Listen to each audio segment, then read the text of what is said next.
Soyez bienvenus à cette émission. Nous sommes ensemble plus une fois pour parler de choses qui peuvent changer votre vie. Une des choses que beaucoup de personnes posent la question, principalement des personnes qui ont une religion, fréquentent des églises, qui croient que Dieu existe, c'est le suivant. C'est qu'on écoute beaucoup parler que Dieu a sacrifié son propre Fils et nous sommes dans la quarantaine, nous nous approchons de la Semaine Sainte, que Jésus a donné sa vie pour nous, que Dieu est bon, que Dieu nous aide. Mais la situation de la personne ne change pas. Et elle dit, mais je crois en Dieu, je crois que Dieu existe, je fréquente ma religion, je fréquente mon église, pourquoi ma vie ne change pas? Ils sont des millions de personnes qui pensent comme ça. Et quand il vient un problème, pensent que c'est Dieu qui envoie un problème. Comment Dieu peut envoyer un problème, mes amis? Ça, c'est le plus grand problème. Et moi-même, je pose la question, comment une personne qui croit en Dieu, dit Dieu est grand, Jésus est venu pour moi, mais sa vie ne change pas? Pourquoi la raison de ça? Quelle est la cause de ça? Au centre d'accueil, nous recevons beaucoup de personnes de toutes les religions. Je veux vous dire une chose, ça n'est pas important pour nous. Nous ne nous préoccupons pas avec la religion et nous ne sommes pas là pour donner une religion. Nous sommes là pour dire que la situation n'est pas comme ça. Si nous croyons en Dieu, si nous avons une foi, s'il y a des promesses dans la Bible, ces promesses sont pour accomplir, pour qu'elles puissent accomplir aujourd'hui dans la vie de ceux qui le cherchent. Au centre d'accueil, beaucoup de personnes arrivent comme ça, mais sa vie, elle change. Nous allons écouter l'histoire de cette personne.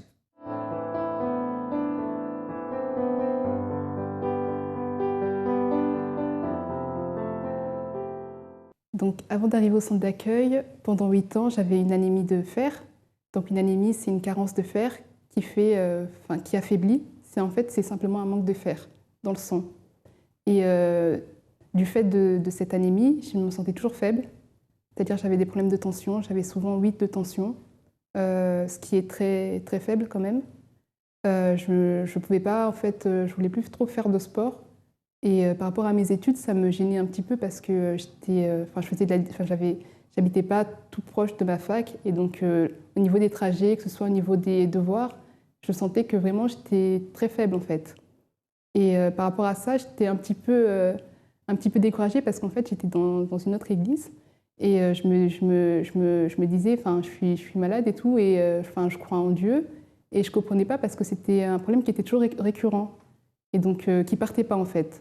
Qui ne partait pas et c'était tout le temps. C'était tout le temps comme ça. Donc, j'avais des sensations de vertige, je me sentais faible. J'avais bon essayer de faire des choses, mais ça me rattrapait toujours en fait. J'étais toujours affaiblie.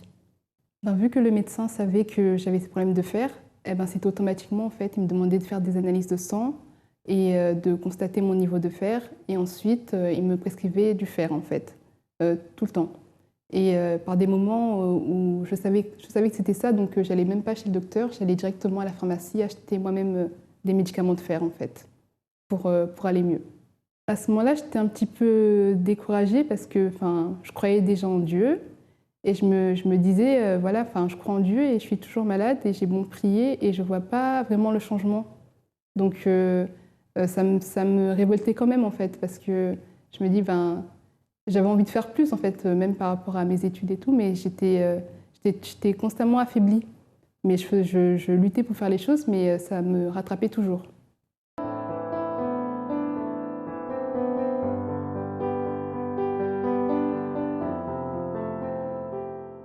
Alors, avant d'arriver au centre d'accueil, ma vie était vraiment triste. J'étais souvent angoissée, j'étais très anxieuse aussi.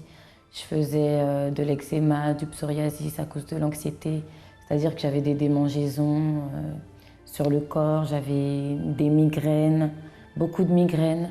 J'avais des problèmes dans mon couple, des gros problèmes de nervosité. Je fumais aussi, je fumais beaucoup. Je fumais le cannabis et la cigarette, mais je fumais plus le cannabis que la cigarette. Ça, j'ai fumé au moins depuis l'âge de 16 ans, donc pendant plus de 10 ans, presque 13 ans, à fumer comme ça, à essayer de chasser en fait mes angoisses avec le cannabis. Depuis 2009, j'avais pas eu un contrat de travail de plus de 3 semaines. Et j'avais travaillé vraiment de façon épisodique, 3 semaines par-ci, 3 semaines par-là, mais vraiment rien de stable. J'ai accumulé beaucoup de dettes à cause de cette situation. Financièrement, c'était très difficile et ça me créait aussi des problèmes de couple avec mon mari qui lui travaillait, mais malgré ça, on ne s'en sortait pas, donc ça faisait un poids vraiment supplémentaire sur nos épaules et voilà, ça favorisait toutes mes migraines et mes angoisses que j'avais constamment en fait depuis des années. Ma situation familiale aussi était chaotique, j'avais pas d'entente avec ma mère, pas d'entente avec ma sœur, et ça depuis l'adolescence, donc j'étais un peu isolée en fait par rapport à ça. Donc j'étais seule avec tous mes problèmes en fait. Quand je suis arrivée au centre d'accueil, la première chose qui s'est passée, réellement la première chose sur laquelle j'ai ouvert les yeux en fait, c'est que j'ai compris qu'il fallait que je pardonne à ma mère et à ma sœur. Donc c'est vraiment la première chose que j'ai faite, c'est ça, c'est de pardonner et de demander pardon également. Et là tout de suite, ça m'a enlevé un poids, vraiment un très gros poids que je portais depuis toutes ces années. Tout ce que le pasteur me conseillait de faire, je faisais. Donc voilà, je participais aux chaînes de prière et très rapidement est arrivée la campagne d'Israël.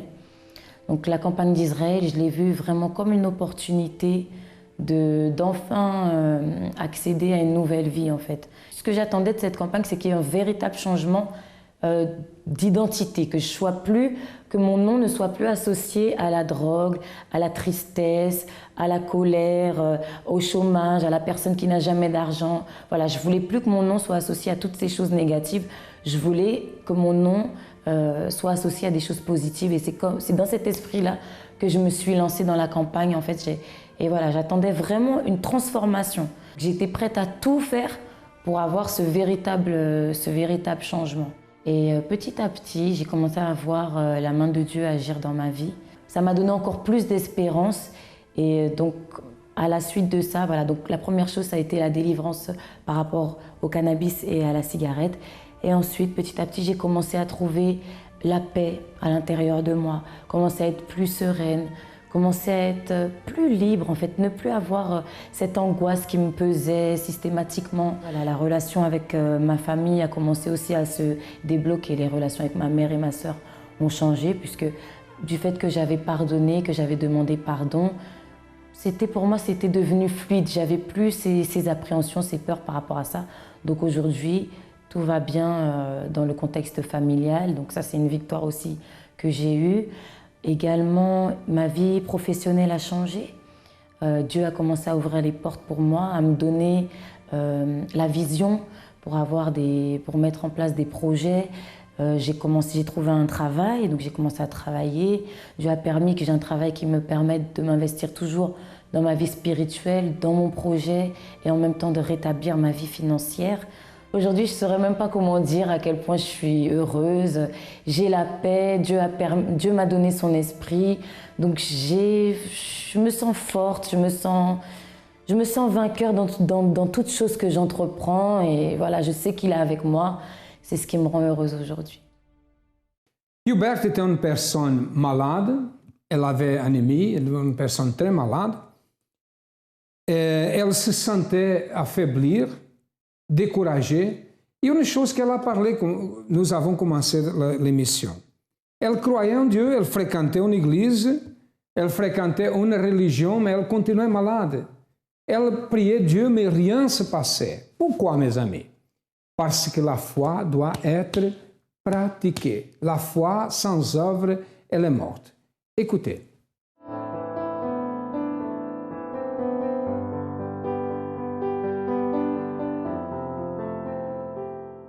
Donc je suis arrivée, c'est ma sœur qui m'a invitée.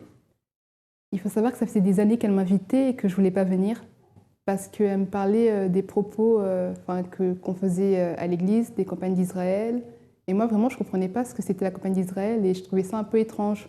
Donc, du coup, je n'avais pas envie de venir, en fait, parce que je me disais, mais qu'est-ce qu'ils font? Je ne comprenais rien du tout. Et du coup, en fait, j'avais une situation où Dieu a permis que j'étais coincée, que j'avais vraiment besoin de Dieu dans l'urgence, en fait. Et par rapport à ça, je suis venue, en fait. Quand elle m'a invitée cette fois-ci, je suis vraiment venue parce que je voulais vraiment, en fait, je cherchais vraiment plus Dieu, on va dire. Et donc, quand je suis venue, j'ai commencé à découvrir les propos de l'Église. Donc, justement, j'étais très attentive parce que par rapport à ce qu'elle me disait, je me suis dit, je vais voir comment les pasteurs l'expliquent, eux, en fait. Donc là, j'ai commencé à comprendre qu'est-ce qu'était vraiment la campagne d'Israël.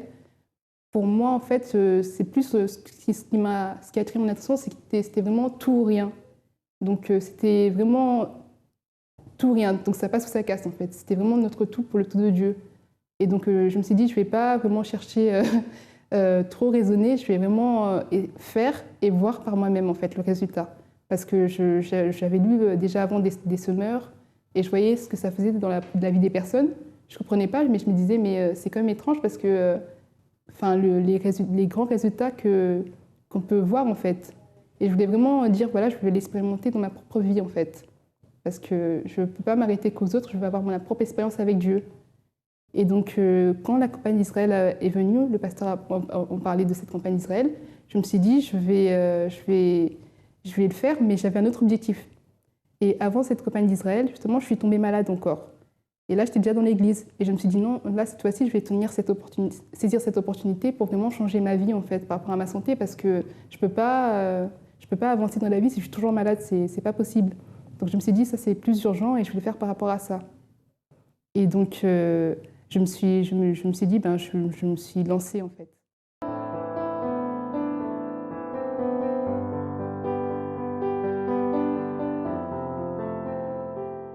Ma vie était une vie sans goût, en fait. J'étais une jeune qui dépendait beaucoup des amis. J'appelais souvent ma famille pour prendre des nouvelles et quand la personne ne m'appelait pas en retour, ça m'affectionnait, ça me touchait énormément. Au niveau de ma santé, j'avais souvent des douleurs au ventre qui persistaient depuis mon adolescence. Au niveau professionnel, pareil. Au départ, tout allait bien et puis tout s'écroulait. Dans la vie sentimentale, pareil. Rien n'allait. Au départ, tout était rose et subitement, tout s'écroulait. Donc, au fond de moi aussi, j'avais une solitude. Je pouvais être entourée d'amis, mais dans tout le groupe, je me sentais vraiment seule intérieurement. Je pouvais sourire, mais au fond de moi, je n'avais pas vraiment ce bonheur, cette paix, cette joie de vivre. Je cherchais toujours à dépendre de quelqu'un, hein. Même pour prier, il fallait que je demande à quelqu'un de prier pour moi. Voilà, je n'avais pas cette force de me battre, j'étais découragée, j'étais négative, je n'avais pas de vision.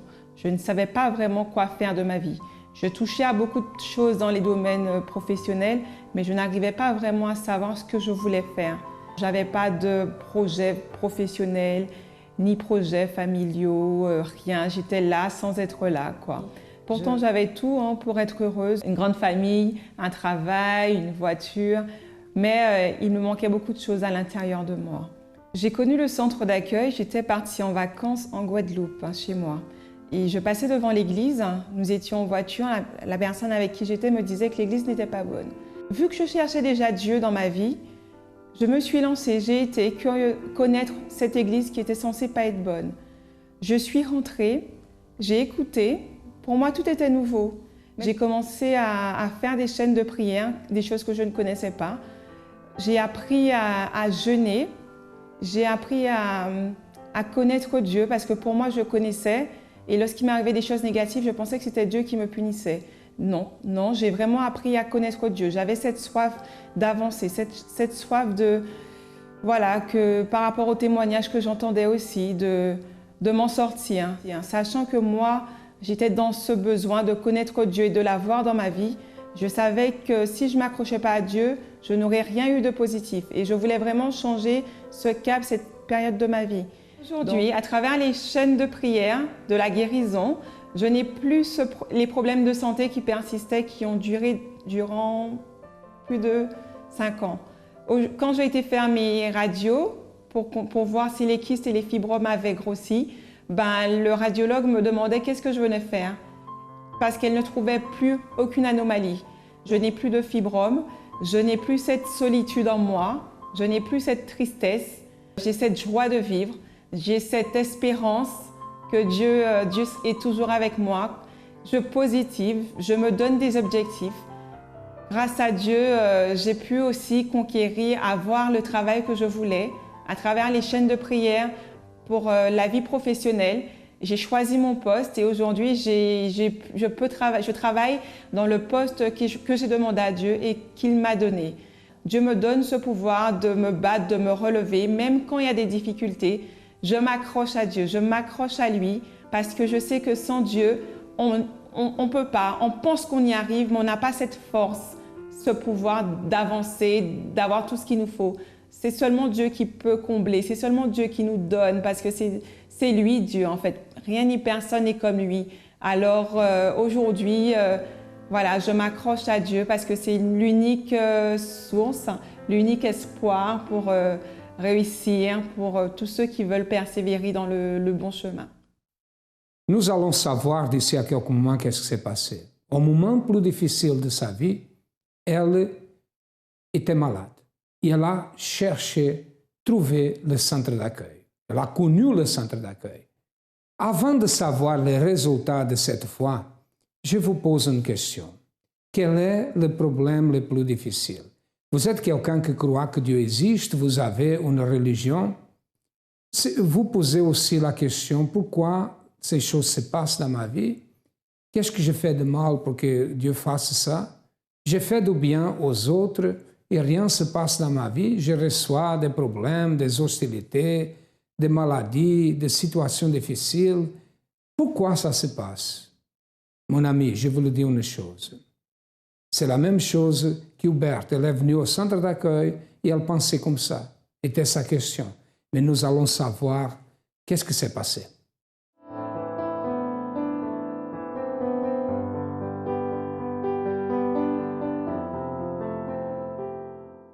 Alors, j'ai vraiment essayé d'être le plus obéissante possible à la direction de Dieu, bien sûr au travers des pasteurs en fait. Donc je me suis vraiment appliquée de faire ce qu'il nous disait de faire. À cette campagne, je me souviens qu'on avait insisté sur le pardon, sur l'évangélisation. Et je me souviens que moi, j'aime pas trop tout ce qui est hiver et j'ai vraiment sacrifié, pour moi c'était un gros sacrifice d'aller vraiment évangéliser dans le froid. Voilà, j'ai essayé de m'examiner par rapport à ce qu'il disait, par rapport au pardon, à savoir si vraiment, de mon état spirituel, j'avais essayé de vraiment le mettre en pratique en fait. Je sais qu'on peut toujours faire plus, mais j'avais vraiment beaucoup prié, j'avais pris ça au sérieux, j'avais vraiment clamé en fait, de dire à Dieu, là c'est tout ou rien en fait, parce que si on nous dit que c'est tout ou rien, soit ça passe ou ça casse en fait, soit si la situation ne change pas, si Dieu lui-même ne fait rien, c'est que la situation ne changera pas en fait. Donc j'ai vraiment mis toute ma foi en lui, toute mon espérance en lui en fait. Et donc ensuite, j'avais déjà en fait, le médecin m'avait demandé d'aller voir de faire des analyses de sang, mais je me suis dit je vais pas aller tout de suite, je vais attendre vraiment de déposer mon enveloppe sur l'autel pour aller faire les analyses de sang. Et donc j'ai attendu, j'ai attendu vraiment jusqu'à la fin, même si le docteur me disait d'aller le faire dans l'urgence. Je n'ai pas voulu le faire tout de suite parce que je voulais vraiment en fait avoir, j'avais pris une attitude de foi, mais avoir la certitude que vraiment voilà, j'avais fait ma part et Dieu fera la sienne en fait. Et quand je suis allée, mais j'avais vraiment une foi que, je me disais les résultats sont bons en fait. Je me disais, pour moi, je savais que j'étais déjà guérie avant d'aller faire les analyses de sang. Et je mettais ça dans ma tête en fait, que j'étais déjà guérie et je voulais rien savoir d'autre en fait.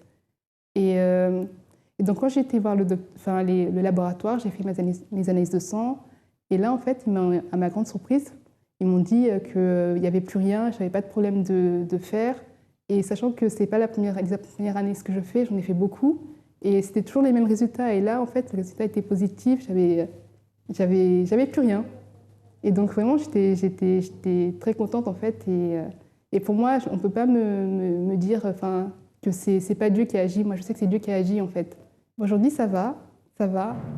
En fait, depuis la campagne d'Israël, en fait, il y a vraiment un changement dans ma santé parce qu'avant, j'étais toujours faible, j'ai du mal à faire les choses. Et là, ça va en fait. J'ai pas besoin de dépendre du fer. Je me sens bien, je peux faire des activités. J'ai plus ces sensations de vertige. Donc, ça va. Alors, pour moi, le centre d'accueil, c'est vraiment, pour moi, c'est le lieu où j'ai retrouvé la vie en fait.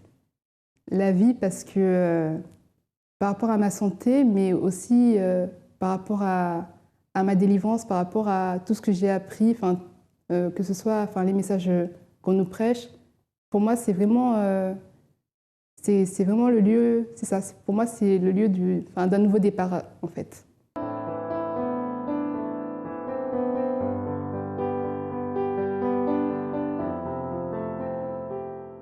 Je buvais bière avec whisky. Puisque bière, pour moi, je ne sentais pas. Si je bois un mélange avec whisky, là, je sentais. Whisky.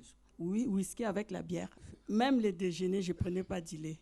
Une bière avec le pain avec les œufs, pour moi, c'était bien. Bon, c'est ma mère qui était venue ici. Elle a parlé à Madame Évêque, elle a dit, ma fille, elle prie. J'ai prié dans les groupes de prière. Elle a dit, ma fille, elle prie, et puis c'est moi qui prenais même l'offrande.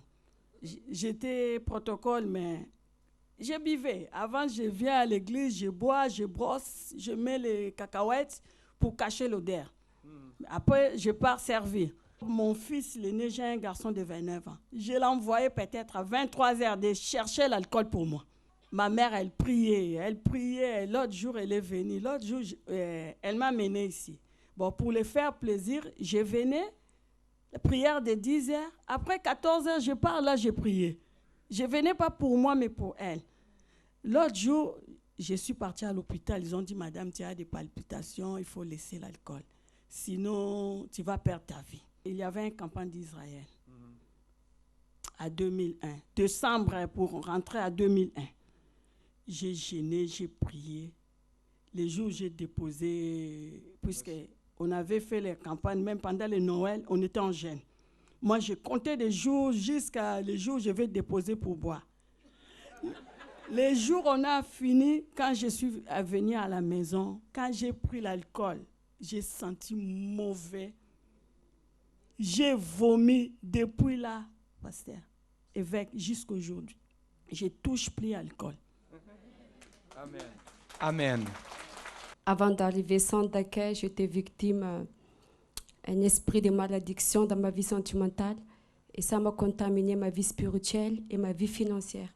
Je n'avais pas de projet, j'étais tombée dans la dépression et j'habitais chez les gens. Je n'avais même pas de formation où habiter. Et c'est comme ça que je suis venue au centre d'accueil. Et maintenant, après que vous avez participé, qu'est-ce que Dieu a fait dans votre vie? D'abord, quand je suis venue au centre d'accueil en 2005, en décembre, j'ai sublimé où les problèmes, c'était dans ma vie sentimentale. Et j'étais sincère devant Dieu. J'ai dit, mon Dieu, délivre-moi dans ma vie sentimentale. Parce que c'est ça ce qui m'a détruit ma vie. J'étais déjà mariée avant. Et c'était détruit. À chaque fois, je trouve quelqu'un et ça n'a jamais marché parce que j'étais une double face. J'attirais beaucoup les garçons, mais derrière ça, il y avait un démon qui m'utilisait. J'étais autre personne, même au point que je voulais tuer mon ex-mari avec un couteau. Et puis il avait dit que je t'amène à l'hôpital psychiatrique parce que tu es folle. J'étais complètement folle avec, j'ai perdu ma tête. Et c'est comme ça que je suis venue au centre d'accueil. J'ai demandé la délivrance, je n'ai pas demandé d'être mariée. La délivrance, et là que je commence tout à zéro avec Dieu. Dieu m'a rétabli ma vie spirituelle, ma vie financière. J'ai recommencé à faire des études et j'ai obtenu mon diplôme. Je travaille pour les enfants handicapés et aussi les personnes âgées. Et je me suis concentrée dans ma vie spirituelle avec Dieu. Et Dieu, aujourd'hui, ma vie spirituelle, je suis bien. Et c'est après que Dieu m'a donné la direction de demander pour ma vie sentimentale. Et aujourd'hui, je suis mariée. Mon mari, il est là. J'étais dans la dépression. Je voulais même me suicider. Même vous suicider? Vous avez l'envie de suicider? J'avais envie, mais je n'ai pas passé encore l'acte. OK. Et la dépression est partie? Est partie avec. Amen. Grâce à Dieu. Que Dieu vous bénisse plus. De la même manière que Christ a ressuscité, la vie de Hubert a ressuscité aussi. Guéri Elle a participé de la campagne, elle a pratiqué une foi intelligente et surnaturelle, et maintenant, oui, elle a été guérie. Maintenant, n'est pas seulement croire que Dieu existe. Maintenant, elle connaît Dieu. Elle a eu une expérience avec Dieu et tout ce qu'elle avait besoin a été réalisé au centre d'accueil parce que nous pratiquons la foi intelligente. Ça veut dire une foi basée sur la Bible, sur la parole de Dieu. Sur le passé, Dieu faisait beaucoup de miracles, il le fait aujourd'hui. Profitez au centre d'accueil cette campagne de la résurrection, la quarantaine de la résurrection, qui elle va jusqu'au 18 d'avril. Venez au centre d'accueil. Si vous avez besoin de notre aide, venez participer de cette quarantaine et nous avons la certitude que votre vie changera, si vous croyez. Nous sommes situés au 254 de rue du Faubourg Saint-Martin, au 10e à Paris. Nous avons d'autres centres d'accueil. Cherchez le plus proche de vous et certainement vous trouverez notre aide. À demain et que Dieu vous bénisse à tous abondamment.